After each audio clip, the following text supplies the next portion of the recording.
হাত দিয়ে মেখে রান্না করো মাংস। হাতে মাখা মাংস যে এতটা স্বাদ হয়, না বানিয়ে খেলে আপনারা বুঝবেন না। আজ আমি হাতে মাখা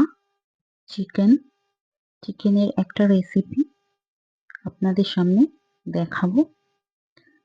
আসসালামু আলাইকুম friends, welcome back to my channel. আজ আমি একটা চিকেনের রেসিপি নিয়ে চলে এসেছি, হাতে মাখা মাংস। তো কিভাবে বানাবো আজ আমি আপনাদেরকে দেখাতে চলেছি।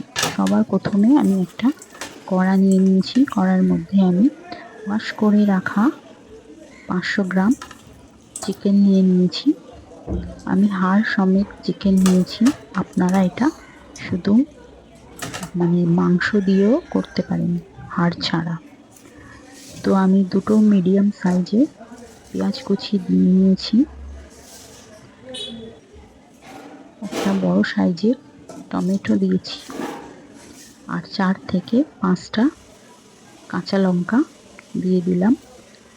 আর তার মধ্যে আমি গোটা গরম মশলাই দিচ্ছি, একটা তেজপাতা, 4টে এলাচ, 3-4টে লবঙ্গ, আর একটা দারচিনি স্টিক, আর 3 টেবিল চামচ আমি আদা রসুনের পেস্ট অ্যাড করেছি। 1 চামচ হলুদ দিলাম, 1 চামচ লঙ্কা গুঁড়ো দিচ্ছি, 1 চামচ জিরে গুঁড়ো, 1 চামচ ধনে গুঁড়ো, আর কালারটা আসার জন্য 1 চামচ কাশ্মীরি রেড চিলি পাউডার, আর সামান্য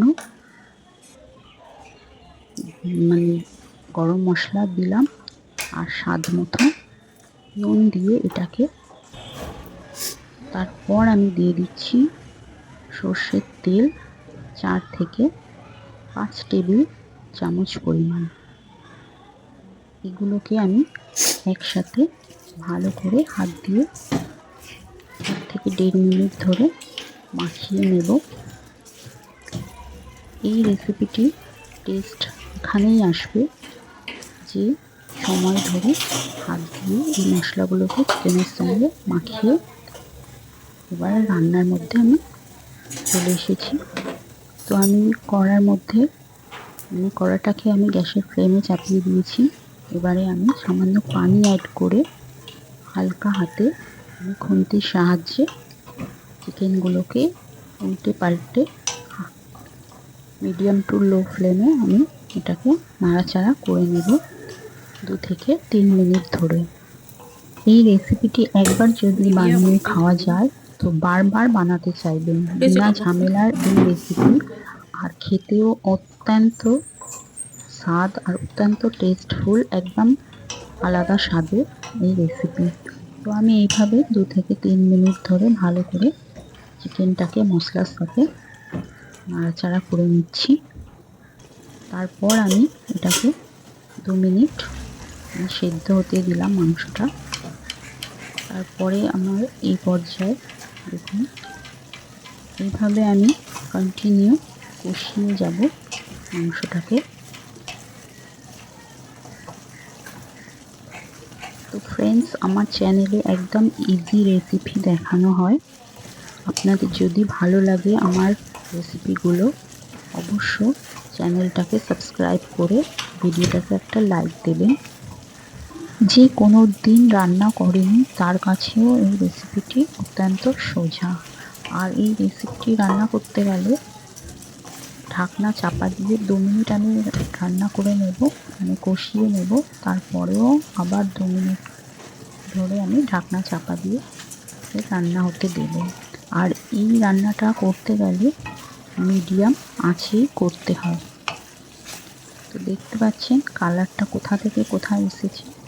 এবার আমি হালকা ঠান্ডা পানি দিলাম, 1 কাপ পরিমাণ ঠান্ডা পানি দিলাম হালকা সেদ্ধ হওয়ার জন্য। আমি এর মধ্যে গরম পানি অ্যাড করিনি, কারণ চিকেন এমনিতেই খুব অনেকটাই নরম হয়, তার জন্য আমি আর গরম পানি অ্যাড করিনি। সেদ্ধ আপনি হয়ে যাবে ঠান্ডা পানিতে। তারপরে আমি পেঁয়াজের বেরেস্তা দিলাম। আমি বেরেস্তাটা আগেই করে রেখেছিলাম, তো এই বেরেস্তাটা দেওয়ার কারণে আরও রান্নাটার টেস্ট বেশি আসবে। তো আমি ফেরও 2 মিনিট ঢাকনা চাপা দিয়ে রান্না হতে দিয়েছিলাম মিডিয়াম ফ্লেমে। দেখতে পাচ্ছেন ফ্রেন্ডস, এর মধ্যে আমি আর অন্য কোনো উপকরণ দিইনি, দুটোই উপকরণ দেবো। সেটা হচ্ছে একটা ঘি দিলাম 1 চামচ পরিমাণ টেস্টের জন্য, আর তারপরে আমি আবারও ভালো করে নাড়াচাড়া করে নিচ্ছি। সবার শেষে আমি দিয়ে দিলাম 1 টেবিল চামচ গরম মশলা। এভাবে আপনারা এই রান্নাটি ফ্রায়েড রাইস, পোলাও, সাদা ভাত, রুটি, পরোটার সঙ্গেও আপনারা এটা খেতে পারেন। একেবারে শেষে আমি দিয়ে দিলাম সামান্য ধনেপাতা কুচি, এটা ফ্লেভারের জন্য। আপনারা চাইলে এটাকে স্কিপও করতে পারেন, দিলে আরও বেশি ভালো হয়। তো আমার অলমোস্ট কমপ্লিট হয়ে গেছে হাতে মাখা চিকেন। দেখুন ফ্রেন্ডস, কতটা লোভনীয় কালারটা দেখতে পাচ্ছেন। এটা কিন্তু খেতেও অত্যন্ত টেস্টি। একবার এভাবে বাড়িতে বানিয়ে খেয়ে দেখবেন, অবশ্য ভালো লাগবে। আশা করি আমার ভিডিওটা আপনাদের ভালো লেগেছে। আগামী দিনে আরও নিত্য নতুন ভিডিও দেখার জন্য আমার চ্যানেলটিকে সাবস্ক্রাইব করতে ভুলবেন না, আর ফেসবুক থেকে দেখে থাকলে চ্যানেলটাকে